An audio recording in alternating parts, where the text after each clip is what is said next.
Hi అండి, welcome back to AB kitchen. పిల్లలైనా పెద్దలైనా ఎవరైనా ఎంతో ఇష్టపడిగా తినే ఈ క్యారెట్ హల్వా స్వీట్ని ఎలా ప్రిపేర్ చేసుకోవాలో నేనైతే మీకు ఈ ఫుల్ వీడియోలో చూపించేస్తాను రండి. ముందుగా అయితే ఒక 3 క్యారెట్లని తీసేసుకొని దీన్ని ఇలా పీల్ అంతా బాగా తీసేసుకోవాలి.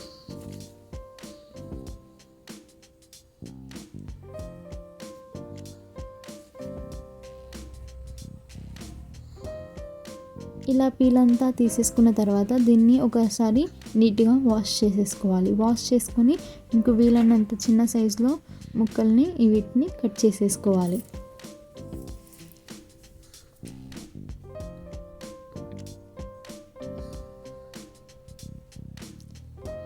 ఇలాగా అన్నిటినీ కట్ చేసుకున్న తర్వాత ఒక మిక్సీ జార్ని తీసేసుకొని ఇవన్నిటిని అందులోకి ట్రాన్స్ఫర్ చేసుకోవాలి.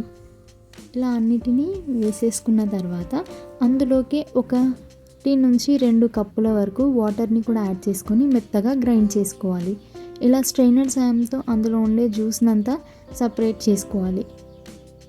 ఇలా జ్యూస్ తీసుకునేటప్పుడు 1 స్పూన్ తీసుకొని ఇలా బాగా ప్రెస్ చేస్తే అందులో ఎక్స్ట్రా ఉన్న జ్యూస్ అంతా వచ్చేస్తుంది మనకి. ఇలా ఈ కలర్లో వస్తుంది. లేదంటే మీకు ఇంకా కలర్ కావాలంటే కొద్దిగా ఆరెంజ్ ఫుడ్ కలర్ని కూడా యాడ్ చేసుకోవచ్చు. నేనైతే అందులోకి 1 కప్పు వరకు కార్న్ఫ్లవర్ పిండిని అయితే తీసుకుంటున్నాను. దీన్ని అంతా ఇలా ఒకసారి ఇలా బాగా మిక్స్ చేసుకోవాలి.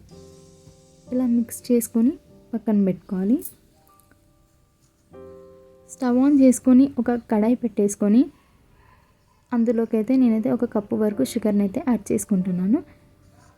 నేనైతే 3 క్యారెట్స్కి 1 కప్ యాడ్ చేసుకుంటున్నాను. మీరు టేస్ట్కి తగ్గట్టుగా 1.5 కప్ కూడా వేసుకోవచ్చు. కొద్దిగా వాటర్ని యాడ్ చేసుకొని ఈ షుగర్ అంతా మెల్ట్ అయ్యే వరకు ఇలా కలుపుతూ ఉండాలి. అలానే హై ఫ్లేమ్లో పెట్టడం వల్ల కొద్దిగా అడుగున అంటేస్తుంది. మీడియం టు హై ఫ్లేమ్లో చేసుకుంటూ ఇలా షుగర్ అంతా కరిగిపోయేలా చూసుకోవాలి. తర్వాత మనం ఏదైతే మిక్స్ చేసి పెట్టుకున్నామో అందులో యాడ్ చేసేసుకొని ఒకసారి కలుపుకొని ఇలా అన్నిటినీ యాడ్ చేసుకోవాలి. ఇలా యాడ్ చేసిన తర్వాత మీడియం టు హై ఫ్లేమ్లో పెట్టుకుంటూ కలుపుతూ ఉండాలి. మాత్రం ఎక్కడా కూడా ఆపకుండా కలుపుతూ ఉండాలి. అలా ఆపడం వల్ల కిందంతా అడుగున అంటేస్తుంది. చూడండి, స్వీట్ అయితే రెడీ అవ్వడం స్టార్ట్ అయింది. చూస్తున్నారు కదా, ఇలా స్టార్ట్ అవుతుంది. అందులో మధ్య మధ్యలో నెయ్యి వేసుకుంటూ కలుపుకుంటూ చేసుకోవాలి. నేనైతే ఇక్కడ ఒక 1 స్పూన్ అయితే గీ యాడ్ చేసుకొని కలుపుకుంటున్నాను. ఇలా నెయ్యి యాడ్ చేసుకోవడం వల్ల స్వీట్కి షైనీ అండ్ టేస్టీ కలర్ వస్తుంది. చూడండి, నెయ్యి వేయడం వల్ల స్వీట్ అంతా కలర్ఫుల్గా ఇలా షైనీ అవుతుంది. ఇలా కలుపుకుంటూ మళ్ళీ ఇంకొక స్పూన్ గీని యాడ్ చేసుకుంటూ ఒకసారి మళ్ళీ బాగా కలిపేసుకోవాలి. దీన్నంతా మీడియం టు హై ఫ్లేమ్లో పెట్టుకొని మాత్రమే చేసుకోవాలి. హై ఫ్లేమ్లో పెట్టడం వల్ల కూడా మొత్తంగా అడిగంటేస్తుంది. మళ్ళీ ఇంకొక స్పూన్ నెయ్యి వేసేసుకొని మళ్ళీ ఒకసారి బాగా కలుపుకోవాలి. ఇలా 3 to 4 టైమ్స్ అయితే నేనైతే నెయ్యినైతే వేసుకుంటున్నాను. ఇలా ఏమాత్రం అడుగు పట్టకుండా కలుపుతూ ఉండాలి.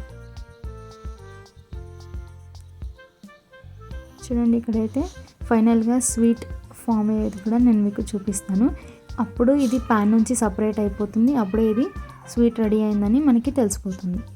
చూడండి, ఇప్పుడైతే ఇది కంప్లీట్లీ ఇలా ప్యాన్ నుంచి సపరేట్ అయిపోతుందిగా రెడీ అయిపోయింది. ఒక గిన్నెలో కొద్దిగా నెయ్యి వేసేసుకొని దీన్నంతా బాగా అప్లై చేసుకొని కొన్ని డ్రై ఫ్రూట్స్, మీకు నచ్చిన డ్రై ఫ్రూట్స్ని యాడ్ చేసేసుకొని మనం రెడీ చేసుకున్న స్వీట్ని కూడా అందులో వేసేసుకోవాలి.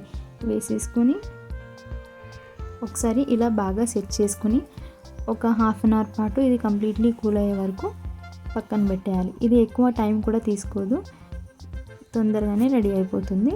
చూడండి, నేనైతే చూపిస్తున్నాను, మీకు డిమోల్డ్ చేసి కూడా చూపిస్తున్నాను. స్వీట్ అయితే చాలా బాగా వచ్చింది. ట్రై చేయండి మీరు కూడా, చాలా బాగుంటుంది. ఇలా మీకు నచ్చిన సైజులో, నచ్చిన షేప్స్లో కట్ చేసేసుకోవచ్చు. టేస్ట్ అయితే చాలా బాగుంటుంది. ఇలా నోట్లో పెట్టుకోగానే అలాగైతే కరిగిపోతుంది.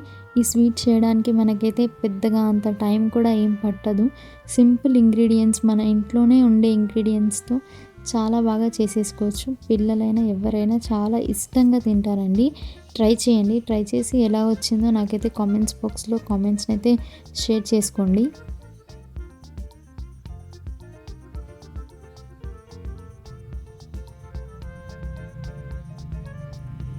లైక్ చేయండి, సబ్స్క్రైబ్ చేయండి.